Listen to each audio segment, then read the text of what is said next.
بسم اللہ الرحمن الرحیم رب اشرح لی صدری ویسر لی امری واحلل عقدۃ من لسانی یفقہوا قولی۔ میں آج اپنے ان محب وطن پاکستانیوں، ان باشعور پاکستانیوں سے مخاطب ہوں جو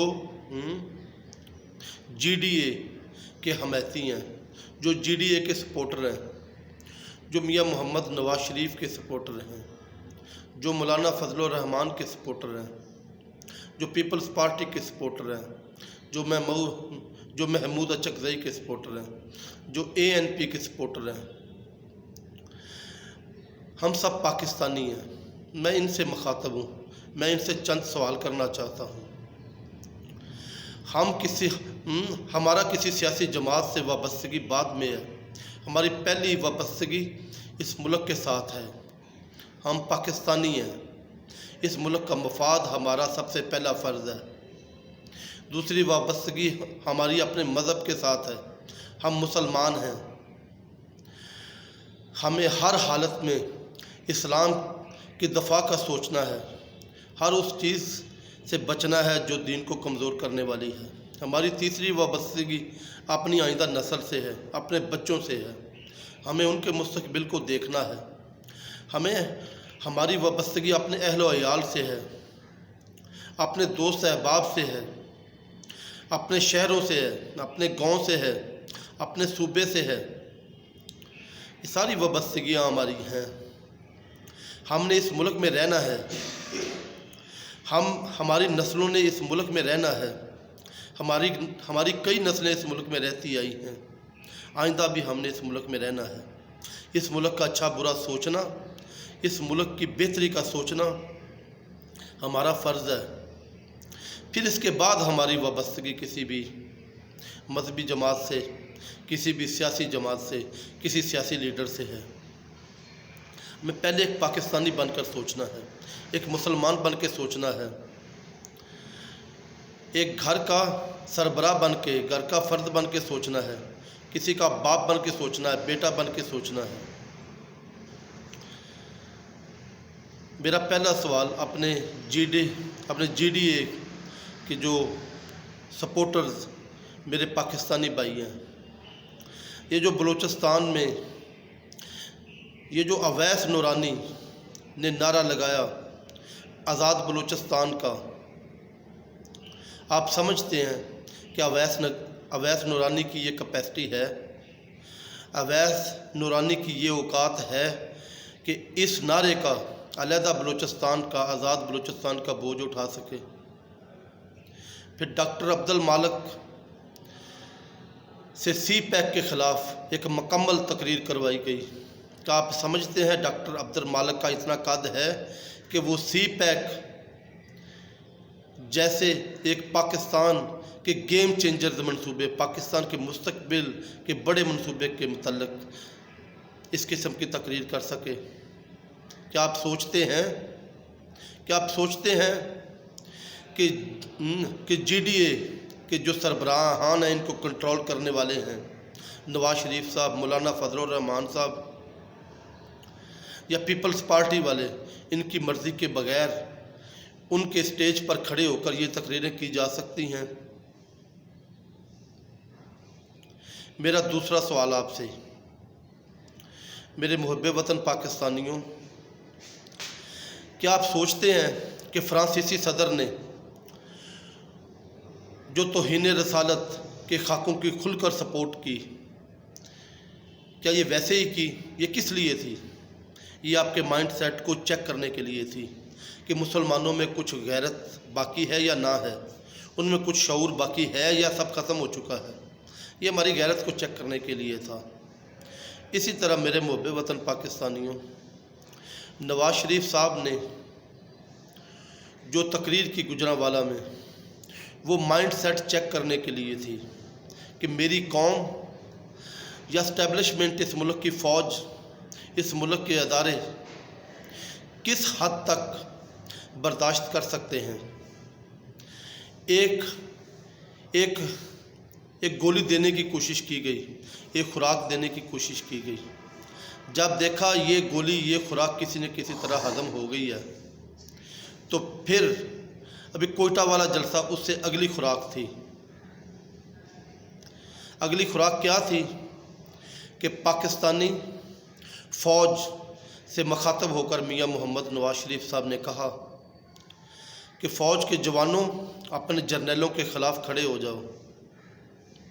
अपने जर्नलों का हुक्म मानना तुम्हारा फ़र्ज़ नहीं है।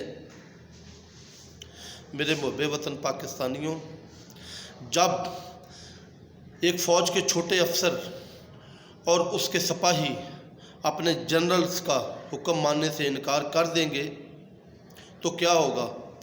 फ़ौज में बगावत हो जाएगी, फ़ौज अंदरूनी तौर पर बिल्कुल कमज़ोर तरीन हो जाएगी, जिसका फ़ायदा किसको होगा? क्या इंडिया आपको छोड़ेगा अगर आपकी फ़ौज कमज़ोर, थोड़ी सी भी कमज़ोरी हो गई? अगर अंदरूनी तौर पर जो आपके मुल्क के मसाइल हैं, इन पर नज़र अगर आपकी इस्टेब्लिशमेंट की, आपकी फ़ौज की हट गई, तो क्या गैर मुल्की दहशत गर्दों की तंजीमें जो पहले, जो 2016 से 2014-15 से पहले तकरीबन 14-15 साल इस मुल्क में खून की होली खेलती रहीं, मोसाद, CIA, रा, क्या हमें, हमारे बच्चों को, इस मुल्क को छोड़ेंगी?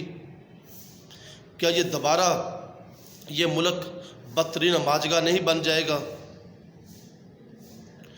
क्या दोबारा इस मुल्क में क्या बांग्लादेश की तरह क्या मकदी बानी जैसे तंजीमों को फ़रोग़ देने का मौका नहीं मिलेगा गैर मुल्की एजेंसियों को?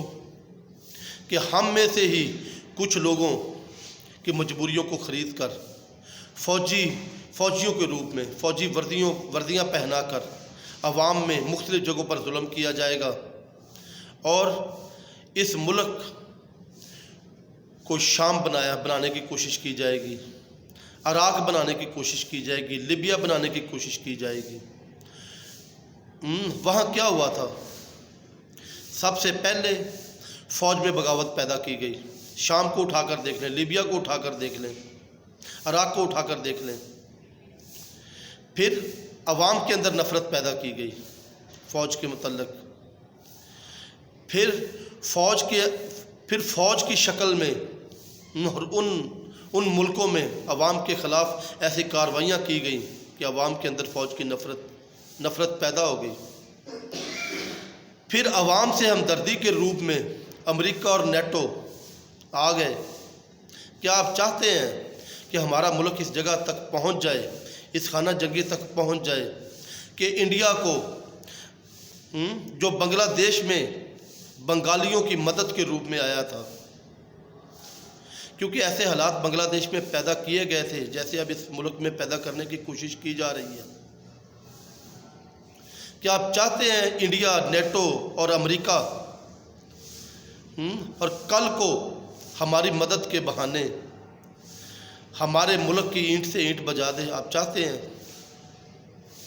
मेरे मुहब्बे वतन पाकिस्तानियों, जिस रास्ते पर हमें चलाने की कोशिश की जा रही है, इसका एंड यही है। जिस मुल्क की फ़ौज के अंदर बगावत पैदा होती है, फ़ौज कमज़ोर हो जाती है, अंदरूनी मसाइल से उसकी तवज्जो हट जाती है और बैरूनी सरहदों की हिफाजत के काबिल नहीं रहती, तो फिर वो कौमें कभी कायम नहीं रह सकती। फिर उनके दुश्मन उनकी ईंट से ईंट बजा देते हैं। मैं सवाल करता हूँ आपसे, मेरे बाशऊर पाकिस्तानियों, जनरल बाजवा के ख़िलाफ़ नफ़रत पैदा करने की कोशिश की जा रही है, जनरल फैज़ हमीद के ख़िलाफ़ नफ़रत पैदा करने की कोशिश की जा रही है। मैं सवाल करता हूँ मुहब्बे वतन पाकिस्तानियों, जब जनरल मुशर्रफ 2014 से पहले पाकिस्तानी जो फ़ौज थी वो इनकी नज़र में अच्छी थी। जब जनरल मुशर्रफ ने जब पाकिस्तानी अड्डे अमेरिका को दिए, हमारे ही अड्डों से ड्रोन उड़ते थे और हमारे ही बेगुनाह शहरियों को शहीद कर रहे थे। जब दहशतगर्दों ने हमारे मुल्क में हज़ारों बेगुनाह मुसलमानों का खून बहाया, जब अमेरिका के ड्रोन अफ़गानिस्तान से उठते थे, हज़ारों सैकड़ों मदरसों के बच्चों को शहीद कर रहे थे, उस वक़्त तो मौलाना फजल रहमान कभी नहीं उठा। उस वक़्त तो मौलाना फजलुर रहमान कभी नहीं उठा। उस वक़्त तो मौलाना फजलुर रहमान ने कभी शोर नहीं मचाया कि इस मुल्क की सालमियत को ख़तरा है। अब जब किसी को जुर्रत नहीं है कि वो आपकी सरजमीन पर कदम रख सके, किसी जानब से आपके मुल्क में मदाखलत कर सके, आपकी फ़ौज ने, आपकी इस्टेब्लिशमेंट ने दहशत गर्दों की जड़ों को उखाड़ कर बाहर फेंक दिया है। इस वक्त मौलाना फजलुर रहमान को इस मुल्क की सालमियत को सबसे बड़ा ख़तरा नज़र आ रहा है। जब दहशत गर्द यहाँ दनदनाते फिर रहे थे 2014 तक, उस वक़्त तक तो ये मौलाना साहब परवेज़ मुशर्रफ के साथ भी मिलकर हलवा खा रहे थे, ये पीपल्स पार्टी के साथ मिलकर भी हलवा खा रहे थे। जनरल कियानी 2008 के इलेक्शन में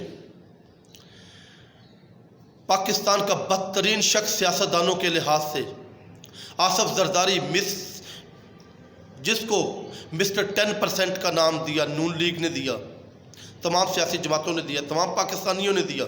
आप कभी तसव्वुर भी कर सकते हैं पाकिस्तान का सदर बन सकता है अमरीकी इस्टेब्लिशमेंट के इशारे पर, क्योंकि 2014 से पहले हमारी इस्टेब्लिशमेंट 1987 से बाद से लेकर अमरीकी ज़ेर असर में रही है।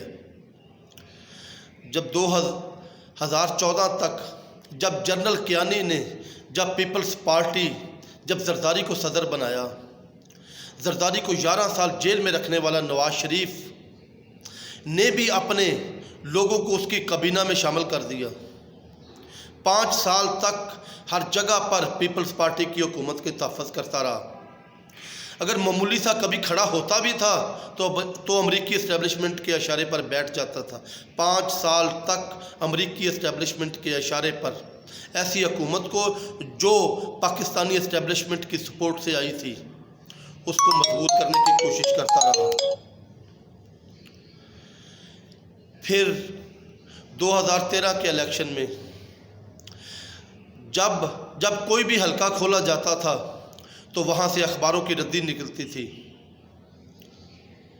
जहाँ से बेहिसाब धांधली के सबूत निकलते थे। उसको इन सब वो इलेक्शन भी मौलाना फजलुर रहमान को भी कबूल थे,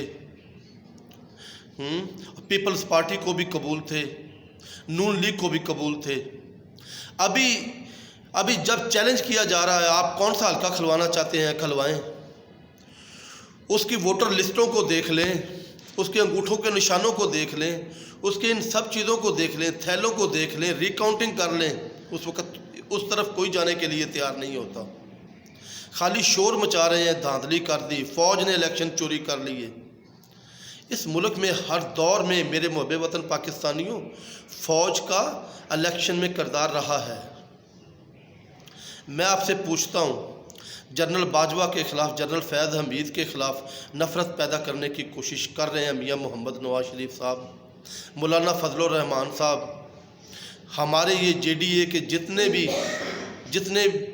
भी रहनुमा खड़े हैं, नफ़रत पैदा करने की कोशिश कर रहे हैं। मुहब्बे वतन पाकिस्तानियों, मैं आपसे पूछता हूँ, क्या 3-4 हफ़्ते पहले तक जब नवाज शरीफ का नुमाइंदा, जब ज़ुबैर उमर पाक फ़ौज से मिल रहा था, नवाज शरीफ की इजाज़त के बगैर किसी की जुर्रत नहीं है कोई मिल सके, जब मिल रहा था नवाज शरीफ के लिए वो रहते मांग रहा था, नवाज शरीफ की बेटी को बाहर ले जाने की बातें कर रहा था, मुल्की सियासत में उनको दोबारा एंट्री देने के लिए राज़ी करने की कोशिश कर रहा था। उस वक़्त तक जनरल बाजवा, जनरल फैज़ हमीद बहुत अच्छे थे। अभी चंद माह पहले तक जब नवाज शरीफ ने अपनी पूरी पार्टी को, जनरल बाजवा को उनकी एक्सटेंशन के लिए वोट दिलवाया, उस वक़्त तक जनरल बाजवा मुहिब्बे वतन था। जनरल बाजवा बेहतरीन जर्नैल था और सब कुछ ठीक था। मेरे मुहब्बे वतन पाकिस्तानियों, हम बाशऊर लोग हैं, हमें इनसे सवाल पूछना चाहिए। इनके पीछे इनकी अंधी तकलीद से पहले हमें अपने मुल्क की बेहतरी, अपनी आइंदा नस्लों की बेहतरी का सोचना चाहिए। हमें इनसे पूछना चाहिए, नवाज शरीफ साहब, हामिद करज़ई ने आपसे मुलाकात की, आप सब हामिद करज़ई को जानते हैं, हामिद करज़ई क्या है? इंडिया का और इंटरनेशनल एस्टेब्लिशमेंट का एजेंट है, साबका अफ़गान सदर, उसका मकसद क्या था? फिर बरतानवी और अमरीकी इस्टेब्लिशमेंटों ने आपके साथ मुलाकात की, इसका मकसद क्या था? नवाज शरीफ साहब, आप मेरे मुहब्बे वतन पाकिस्तानियों, नवाज शरीफ साहब से ये सवाल पूछो कि 2-4 हफ्ते पहले तक जिस जनरल बाजवा के साथ, जनरल फैज़ हमीद के साथ आप डीलिंग की हर मुमकिन कोशिश कर रहे थे, आपकी डीलिंग ना होने के बाद वो बदतरीन हो गए। आप नवाज शरीफ साहब से पूछें कि 2009 में बम्बई हमले हुए थे, 2017 तक पूरी दुनिया में इंडिया, पूरी दुनिया में ढिंढोरा पीटता रहा पाकिस्तान ने किए। दुनिया में कोई मानने के लिए तैयार नहीं था। अगर मानने के लिए तैयार होता, इटली के लोग वहाँ मरे थे, बरतानिया के मरे थे, कनाडा के मरे थे, अमेरिका के लोग वहाँ मरे थे। इन मुल्कों को अगर यकीन होता कि पाकिस्तान शामिल है, क्या ये लोग पाकिस्तान से अपने तल्लुकात ख़त्म ना कर देते? क्या फ़ौरन पाकिस्तान को ब्लैक लिस्ट ना कर दिया जाता? लेकिन क्योंकि पाकिस्तान शामिल ही नहीं था, तो नवाज शरीफ साहब को ऐसी क्या ज़रूरत हुई थी कि जिसमें पाकिस्तान को कोई करदार ही नहीं था, इंडिया का खुद किया हुआ था वो सारा काम। तो नवाज शरीफ साहब को क्या ज़रूरत पड़ी थी खड़ा होकर कहते कि हमने, हमारी इस्टेब्लिशमेंट ने, हमारी फ़ौज ने इंडिया में दहशतगर्द क्यों भिजवाए, हमने क्यों बेगुनाहों का खून किया? हम बाशऊर हैं, हम इंसान हैं, हम कठपुतली नहीं हैं। हम सवाल करना जानते हैं, अपने आप से सवाल करें। हमारी नस्लों ने इस मुल्क में रहना है, हमने रहना है। महंगाई के नाम पर शोर मचाने, मैं आपसे सवाल करता हूँ, 2019 जब मियां मोहम्मद नवाज शरीफ साहब इस मुल्क से गए, उस वक्त महंगाई की क्या रेशो थी? उसके बाद क्या रेशो थी? क्या रेशो हुई? चीनी का क्या रेट था? आटे की सिचुएशन क्या थी? मुहब्बे वतन पाकिस्तानियों, क्या इस मुल्क की जितनी इस्टेब्लिशमेंट है, इसके सारे पौधे क्या इन पार्टियों के उगाए हुए नहीं है? क्या आज तक ये सारी इस्टेब्लिशमेंट इनके ज़ेरे असर नहीं है? इमरान खान की कोताही है कि उसने खमीनी बन कर इन इस्टेब्लिशमेंटों की गर्दनें नहीं उतारी, इन इस्टेब्लिशमेंटों को ठीक नहीं किया, जिनके जिस्म में खून की तरह ये करप्शन अंदर दाखिल हो चुकी है, ये कभी नहीं छोड़ेंगे। इनकी जो तनख्वाहें हैं उनमें इनके अखराजात पूरे हो ही नहीं सकते। इन्होंने अपने अखराजात इतने शाहाना बना लिए हैं कि इनकी तनख्वाहों में पूरे नहीं हो सकते। इनको करप्शन करनी पड़ती है, इनकी मजबूरी करप्शन है। इनकी जब तक गर्दनें नहीं उतरेंगी, ये अपने आप को ये इसमें महदूद कभी नहीं करेंगे। मेरे मुहब्बे वतन पाकिस्तानियों, 80% शुगर मिलें किन की हैं? नवाज शरीफ और जरदारी ख़ानदान की नहीं है, इनके दोस्त अहबाब की नहीं है। 80% फ्लोर मिलें क्या नवाज शरीफ और जरदारी ख़ानदान या इनके दोस्तों की नहीं है? तो इस मुल्क में चीनी का बहरान पैदा करने वाला, आटे का बहरान पैदा करने वाला कौन है? हाँ, इमरान खान हुकूमत से कंट्रोल नहीं हो सका। बैरोक्रेसी इनके हक़ में बिल्कुल फाल नहीं हुई। इमरान खान इस बैरोक्रेसी से काम नहीं ले सका। लेकिन इन सब की वजह कौन है? ये मसनूई बहरान किसने पैदा किए हैं? मुहब्बे वतन पाकिस्तानियों, जागो। इससे पहले कि आपको ये गोलियां देते देते ये वहाँ तक पहुँचा दें जहाँ तक वापसी का रास्ता ना रहे। पाकिस्तान जिंदाबाद।